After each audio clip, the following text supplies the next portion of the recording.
সুপ্রিয় দর্শক, আমরা এই মুহূর্তে অবস্থান করছি নওগাঁ জেলার মান্দা উপজেলার ঠিক কুসুমবাড়ি শাহেজামি মসজিদের পশ্চিম পাশে রয়েছে, দুলনাবাড়িতে রয়েছে। আমরা সরাসরি কথা বলবো দুলনাবাড়ির যিনি পরিচালক রয়েছেন, এই দুলনাবাড়িতে কি কি রয়েছে এবং আমরা ঠিক এই পরিচালকের সঙ্গে কথা বলবো। জি ভাই, আপনার নাম?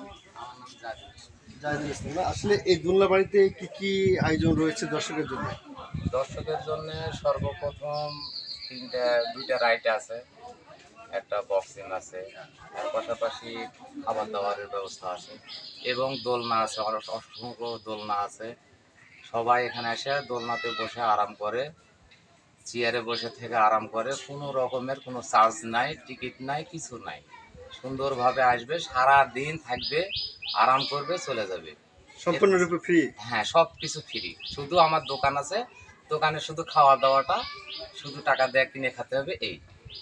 ধন্যবাদ। সবকিছু ধন্যবাদ। সুপ্রিয় দর্শক, আমরা এতক্ষণ কথা বলছিলাম দুলনাবাড়ির যিনি পরিচালক রয়েছেন তার সঙ্গে কথা বলছিলাম। আপনাদেরকে আজ সুন্দর করে একটু ঘুরে দেখানোর চেষ্টা করবো আজকের এই দুলনাবাড়িটি।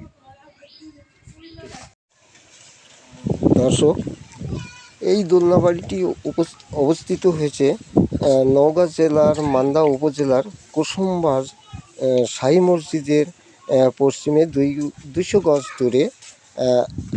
আপনারা পরিজনদের নিয়ে এখানে এসে এনজয় করতে পারবেন। এবং সেই সাথে আপনাদেরকে আরেকটিবার জানাই, এইরকম নিত্য নতুন ভিডিও পেতে আমার চ্যানেলটিকে আপনারা সাবস্ক্রাইব করবেন এবং লাইক শেয়ার করবেন। সেই আশা রেখে আমি এখান থেকে বিদায় নিচ্ছি। খোদা হাফেজ। চ্যানেল বাগমারা, আমি রমজান আলী।